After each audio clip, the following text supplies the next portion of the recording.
ህወሓትን እናፈርሳለን ያፈና መዋቅሩን እንበጣጥሳለን ሲሉ ጀነራሉ ተናገሩ። ታዋቂው የእንግሊዝ ሚዲያ ህወሓትን ለመገልበጥ ስለሚንቀሳቀሰው የሐራ መሬት ኃይል ከባድ መረጃን ይዞ ወጥቷል። አንድ የቡድኑ ከፍተኛ ጀነራል ህወሓትን እንበጣጥሰዋለን ሲሉ ዝተዋል። የብልጽግናና ህወሓት ጦርነትም አይቀሬ ነው ብለዋል። ታደምጡታላችሁ። ኢትዮጵያውያን ከጀርባ ለመውጋት ተዘጋጅተናል የሚለው ሰሞነኛ የጀነራሉ ዛቻ ቀጠናዊ ትኩረት ስቧል። ጀነራሉ በሁለት አቅጣጫ ኢትዮጵያን ለመውጋት አሰፍስፈዋል። ከወዲሁ በወልቃይት በኩል ከወዲያ ደግሞ በቤንሻንጉል በኩል ጥቃት ሊከፍቱ ነው። ለጦሩ ትዕዛዝም ተሰጥቶታል። ነገሩ እጅግ አስፈሪ ብሎም አደገኛ ሆኗል። ትራምፕ ሰላም ለማምጣት እየማሰኑ ባለበት በዚህ ወቅት ጀነራሉ አዲስ አበባ ላይም ጥቃት እንከፍታለን በማለት ኢሳያስ ወሰኑ። በቃይ ሲሉ ነቅለው መውጣታቸውን ይፋ አድርገዋል። የሻቢያው አለቃ ከህብረቱ መውጣታቸውን የተመለከተ ደብዳቤ ለዶክተር ወርቅነህ ገበየሁ አስገብተዋል። ተሰሙታላችሁ። አደገኛ ተብሎ የተለዩ 9 ኢትዮጵያውያን ወንጀለኞች በአሜሪካ ቁጥጥር ስር ዋሉ። ኢትዮጵያውያኑ አደገኛ ወንጀለኞች ተብለው መያዛቸው ተሰምቷል። ትራምፕም እርምጃ እንዲወሰድ አዘዋል። በዝርዝር እንነግራችኋለን። አክብሮታዊ ሰላምታችን በያላችሁበት የዓለም ዳርቻ ድረስ የተወደዳችሁ የሚዲያችን ቤተሰቦች ለአሁኑ መደመጥ አለባቸው ያልናቸው ዜናዎች ወደ እናንተ የምናደርስበት ሰዓት ላይ ተገኝተናል። አብራችሁን ትቆዩ ዘንድ ግብዣችን ነው። ህወሓትን እናፈርሳለን፣ አፈና መዋቅሩን እንበጣጥሳለን ሲሉ ጀነራሉ ተናገሩ። ታዋቂው የእንግሊዝ ሚዲያ ህወሓትን ለመገልበጥ ስለሚንቀሳቀሰው የሐራ መሬት ኃይል ከባድ መረጃን ይዞ ወጥቷል። አንድ የቡድኑ ከፍተኛ ጀነራል ህወሓትን እንበጣጥሰዋለን ሲሉ ዝተዋል። የብልጽግናና ህወሓት ጦርነትም አይቀሬ ነው ብለዋል። በቲዲኤፍ የተገነጠለው ኃይል ህወሓትን ለመገልበጥ መዘጋጀቱን ይፋ አድርጓል። የእንግሊዝ ሚዲያ ስለ ሐራ መሬት እንቅስቃሴ ሰፊ ዘገባን ይዞ ወጥቷል። በቅርቡ መቀሌ እንቆጣጠራለን ሲልም አስጠንቅቋል። ህዝባዊ ወያኔ ሓርነት ትግራይ ህወሓትን ከስልጣን ለማውረድ የሚንቀሳቀሱት የትግራይ ሰላም ኃይሎች ቲፒኤልኤፍ የተመለከተ ዘጋቢ ፊልም በትናንትናው ዕለት በዩናይትድ ኪንግደም እንግሊዝ ውስጥ በቴሌቪዥን ተሰራጭቷል።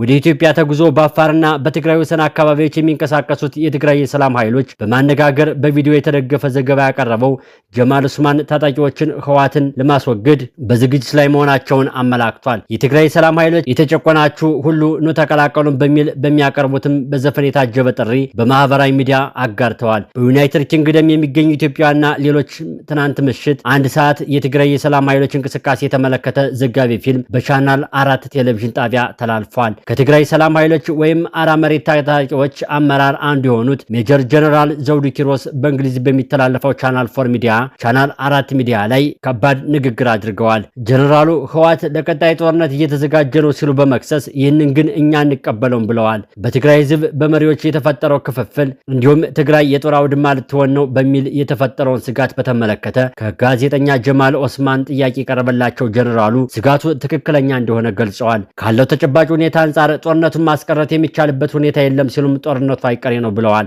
ኢትዮጵያን ከጀርባ ለመውጋት ተዘጋጅተናል የሚለው ሰሞነኛ የጀነራሉ ዛቻ ቀጠናዊ ትኩረት ስቧል። ጀነራሉ በሁለት አቅጣጫ ኢትዮጵያን ለመውጋት አሰፍስፈዋል። ከወዲህ በወልቃይት በኩል ከወዲያ ደግሞ በቤንሻንጉል በኩል ጥቃቱ ሊከፍቱ ነው። ለጦርም ትዕዛዝ ተሰጥቷል። ነገሩ እጅግ አስፈሪ ብሎም አደገኛ ሆኗል። ትራምፕ ሰላም ለማምጣት እየማሰነ ባለበት በዚህ ወቅት ጀነራሉ አዲስ አበባ ላይ ጥቃት ከፍታለሁ ማለታቸው እንደ ፓራሳይት ግጭት ላይ ጥገኛ ለሆነው ሻቢያም ሰርግና ምላሽ ሆኖለታል። ነገሩ ተካሯል።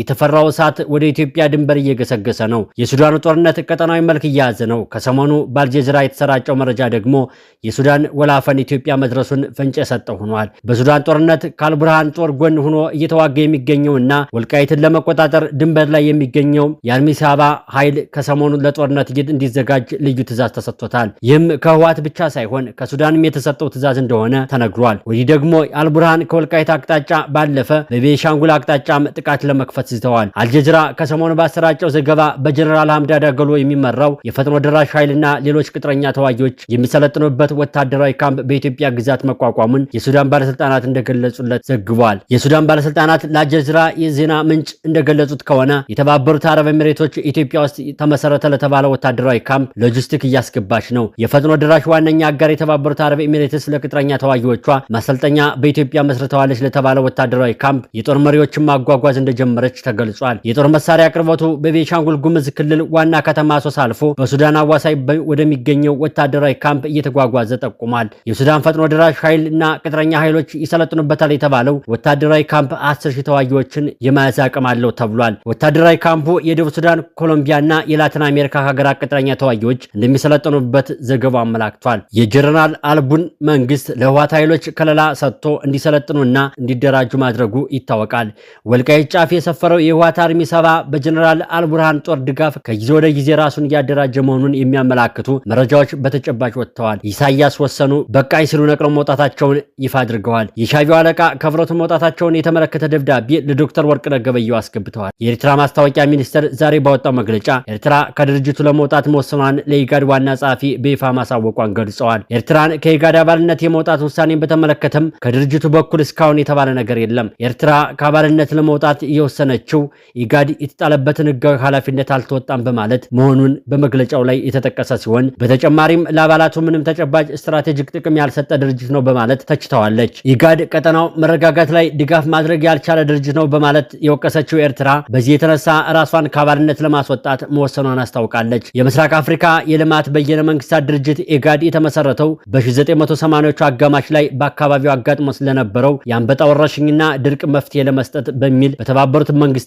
አነሳሽነት ነበር። ዋና መቀመጫው ጅቡቲ ያደረገው ይህንን ድርጅት ኢትዮጵያ፣ ጅቡቲም፣ ኬንያም፣ ሶማሊያም፣ ሱዳንና ኡጋንዳ የመሰረቱት ሲሆን ኤርትራና ደቡብ ሱዳን በኋላ ላይ ተቀላቅለዋል። ከዚህ ቀደም ኤርትራም ራሷን ከድርጅቱ ካገለለች በኋላ ዳግም ወደ አባልነቱ የተመለሰችው ከ16 ዓመታት በኋላ ነበር።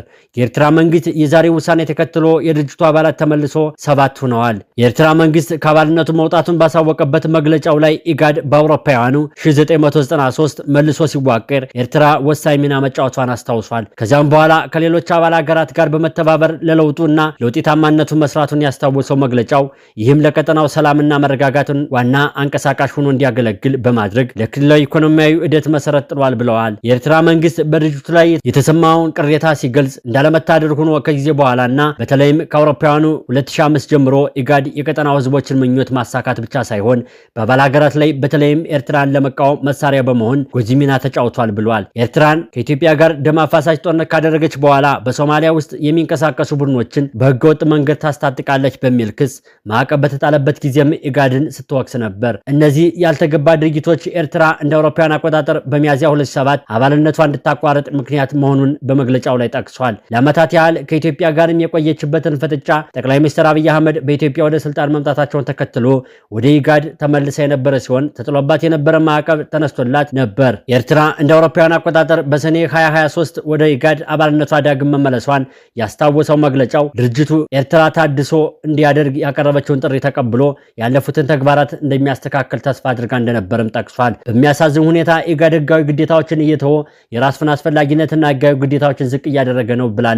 በዚህም የተነሳ ኤርትራም በውጤቱም ህጋዊ ግዴታዋን በተወውና ለአባልነቱ ምንም ተጨባጭ ስትራቴጂክ ጥቅም ከማይሰጥ በቀጠናው መረጋጋት ላይ ድጋፍ ማድረግ ካልቻለ ከድርጅቱ ራሱ ለማስወጣት ወስናለች። ይህ ቀጠናዊ ድርጅት የአካባቢው ሀገራት ትብብር ላይም የተመሰረተ ፖለቲካዊ መረጋጋትና ምጣኔ ሀብት እድገት እንዲገኝ የሚሰራ ድርጅት ነው። ድርጅቱ የአሁኑን ስሙን የያዘው በአውሮፓውያኑ 1996 ሲሆን የተመሰረተውም በአውሮፓውያኑ 1986 በቀጠናው እየተፈጠረ ለነበረው ድርቅና ረሃብ ምላሽ ለመስጠት ነበር። በአካባቢው በተደጋጋሚ ይከሰት የነበረው የከፋ ድርቅ፣ ሌሎች የተፈጥሮ አደጋዎች ከፍተኛ ረሃብ ያስከተሉ ሲሆን የችግሩ መጠንና ስፋት ቀጠናዊ ትብብሮች እንዲኖርም በማስፈለጉ ነው። ኢጋድ በሰሜን ኢትዮጵያ ተከስቶ የነበረው ደም አፋሳሽ ግጭት በፕሪቶሪያ ስምምነት እንዲቆም በማድረግ ረገድ ትልቅ ቁልፍ ሚና ተጫውቷል። የፕሬዝዳንት ዶናልድ ትራምፕ አስተዳደር በስደተኞች ላይ እየወሰደ ካለው ጠንካራ እርምጃ ጋር በተያያዘ የአሜሪካ የሀገር ውስጥ ደህንነት መስሪያ ቤት ከሁሉም የከፋ አደገኛ የውጭ ዜጎችን ወንጀለኞች በዝርዝር ይፋ አድርጓል። ከሁሉ የከፋ አደገኛ ወንጀለኞች ተብለው በመጡበት ሀገር ተለይተው ማንነታቸው ይፋ የሆኑት ስደተኞች በተለይ ወንጀሎች ውስጥ ተሳትፈዋል በሚል ስደተኞችና የጉምሩክ ህግ አስከባሪ በሆነው አይኤስ በቁጥጥር ስር የሚገኙ ናቸው። በዚህ ዝርዝር ውስጥ ከተለያዩ የዩናይትድ ስቴትስ ግዛት የተያዙ 8 ወንዶችና አንዲት ሴት ኢትዮጵያዊ ፎቶግራፍ ስም የፈጸሙት ወንጀልና ከየትኛው የአሜሪካ ግዛት እንደሆኑ ይፋ ተደርጓል። ኢትዮጵያውያኑ በግድያ፣ በዕፅ ዝውውር፣ የጦር መሳሪያ ይዞ በመገኘት በዘረፋና በሌሎችም ወንጀሎች ላይ የተገኙ መሆናቸውን የወጣው ዝርዝር መረጃ አመላክቷል። አደገኛ ተብለው የተለዩ 9 ኢትዮጵያውያን ከአንዱ በስተቀር ፈጽመዋቸዋል ከተባሉ ወንጀሎች ጋር ለህዝብ ይፋ ተደርጓል። እነዚህ ሄኖክ ፍቃዱ፣ በረከት መኮንን፣ ብሩክ ታምራት፣ አዳነ የሱፍ፣ መስፍን ሁሴን፣ ንግስቲት በየነ፣ ጳውሎስ ኪዳኔ፣ ሳምሶን ኪዳኔና ቤዛ ከበደ ናቸው። ህግ አስከባሪው ባለስልጣን አደገኛና ከሁሉ የከፋ ተብሎ በቁጥጥር ስር የዋሉ ከአሜሪካ ይባረራሉ ተብሎ የተለዩ የሌላ ሀገር ዜጎች ትኩረት እንዲደረግባቸው ያደረጋቸውን የወንጀል ድርጊቶች ዘርዝሯል።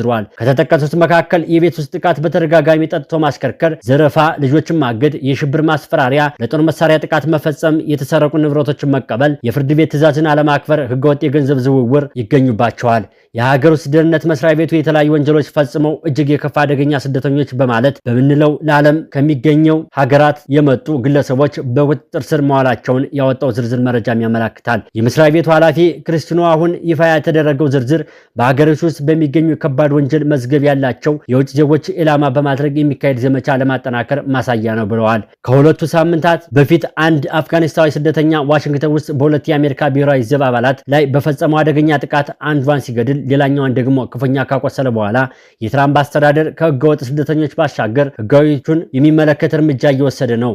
በጥቃቱ የተነሳ ከአፍጋኒስታዊ የቀረቡ ሁሉ የስደተኞችና የጥገኝነት ጥያቄዎች ተጨማሪ የደህንነት የማጣራት ስራዎች እስኪከናወኑ ድረስ ላልተወሰነ ጊዜ እንዲቆሙ ተደርገዋል። በተጨማሪም የትራምፕን አስተዳደር ህጋዊ ሰነድ ያላቸው ኤርትራና ሶማሊያን ጨምሮ ከ19 ሀገራት ወደ አሜሪካ የገቡ ዜጎች የመኖሪያና የስራ ፈቃድ ላይ እንደገና ምርመራ እንደሚደረግ አስታውቋል።